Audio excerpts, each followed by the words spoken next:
TV ప్రసారాలను నిలిపివేయటం చట్టరీత్యా నేరం.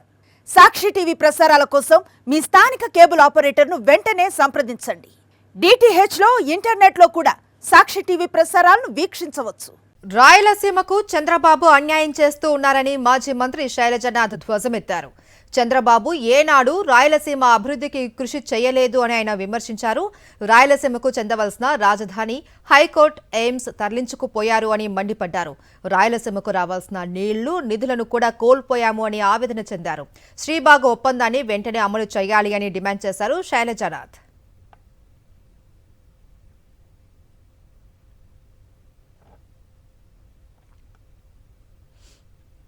రాజధాని రాయలసీమ గురించి మాట్లాడే వాళ్ళు లేరు. మీరేమో అసలే శ్రీబాగ్ ఒడంబడిక బ్యాక్గ్రౌండ్లో నుంచి కనీసం న్యాయ రాజధాని మాకు వస్తుంది అనుకుంటే జగన్మోహన్ రెడ్డి గారు ప్రతిపాదించినట్లుగా అది కూడా లాక్కొని పోయిన పరిస్థితి. బెంచ్ కూడా ఇస్తామంటే హైకోర్టు న్యాయమూర్తులు నాకు గుర్తున్నంత వరకు అటువంటి ప్రతిపాదనలే మా దగ్గర ఏం లేవే అని చెప్పిన మాట కూడా నాకు ఏదో గుర్తుకొస్తుంది. మేము ఆఫీసర్లు పంపలేదు కదా అని. ఇంకా నీళ్ళ గురించి తక్కువ మాట్లాడుకోవాలి. అదేం ఆలోచన విధానమో నాకు అర్థం కాదు. నీళ్లు బాగా ఉన్న ప్రాంతాల్లో, ప్రవాహాలు బాగా ఉన్న ప్రాంతాల్లో ఆనకట్టలు కట్టి కాలువలు తవ్వి ఇచ్చేస్తారు. అసలు నీళ్ళే లేకుండా కరువు అన్న ఒక దీర్ఘకాలికమైన ఒక భౌగోళికమైన ఒక రోగం లాంటి దాంతో బాగా కొట్లాడుతుంటే ఒక దుర్మార్గమైన క్లైమాటిక్ కండిషన్స్లో మేము యుద్ధం చేస్తూ ఉంటే రాయలసీమ కరువు మాత్రం మీకు కనపడదు. అసలు ఎప్పుడు మాకు అన్యాయమే జరుగుతుంది. ఆంధ్ర విశ్వవిద్యాలయం అనంతపురం జిల్లాని ప్రకటించిన తర్వాత ఒక ఫైన్ మార్నింగ్ వైజాగ్ పోతుంది. పోనీ మాకు ఇబ్బంది లే, వైజాగ్లో కొత్తది పెట్టచ్చు కదా, మాకు ఇస్తామని తీసుకెళ్ళాలి అప్పుడు అక్కడికి. అసలు పోలవరం ప్రాజెక్టుని మీరు దాదాపు 5 మీటర్లు తగ్గించారు.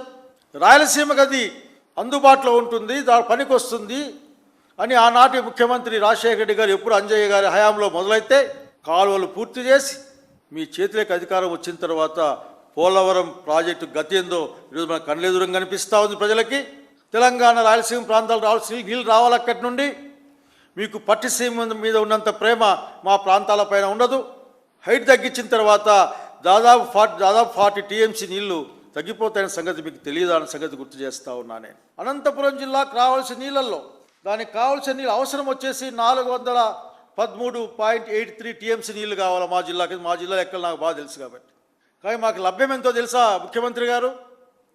70 టీఎంసీలు వాన్ నీళ్ళతో కలిపి మాకు 70 టీఎంసీలు. మా ప్రధానమైన నీటి వనరు మీకు తెలుసు కదా, తుంగభద్ర ప్రాజెక్టు మాత్రమే. హంద్రినీవా నీళ్లుంటే కొడతారు, నీళ్ళు లేకుంటే కొట్టరు. ఇప్పటికి కూడా నికర జలాల కేటాయింపు లేదు. మాకు నికర జలాల కేటాయింపు ఉన్నది కేవలం 122 టీఎంసీ అన్న విషయాన్ని ఇక్కడ మీకు గుర్తు చేస్తూ ఉన్నా నేను. కనుక మా గురించి, ఆ రాయలసీమ గురించి ఆలోచించండి మీరు. మా రాజధాని రాజధాని తీసుకెళ్లారు, ఏ సమాధానం చెప్తారు? మా హైకోర్టు లాక్కెళ్ళారు, ఏం సమాధానం చెప్తారు? మా అఖిల భారత వైద్య విజ్ఞాన సంస్థను తీసుకెళ్లారు, దానికి ఏం సమాధానం చెప్తారు? మీ దగ్గర ఏ సమాధానాలు ఉండవు మీ దగ్గర. ఇప్పటికే మిమ్మల్ని కోరేది ఒక్కటే నేను, శ్రీబాగ్ ఒడంబడికని మీరు అమలు చేయండి. మీరు ఒక ప్రాంతాన్ని మీద ఇష్టం పెట్టుకుంటే పెట్టుకోండి, మీరు అక్కడ ఉండండి, అక్కడే శాశ్వత నివాసం ఏర్పాటు చేసుకోండి, నాకు అభ్యంతరం లేదు. కానీ 87 సంవత్సరాల తర్వాత కూడా శ్రీబాగ్ ఒడంబడిక అనేది ఎగ్జిస్టెన్స్లోనే ఉంది, రాయలసీమ ప్రజల ఆత్మలోనే ఉంది.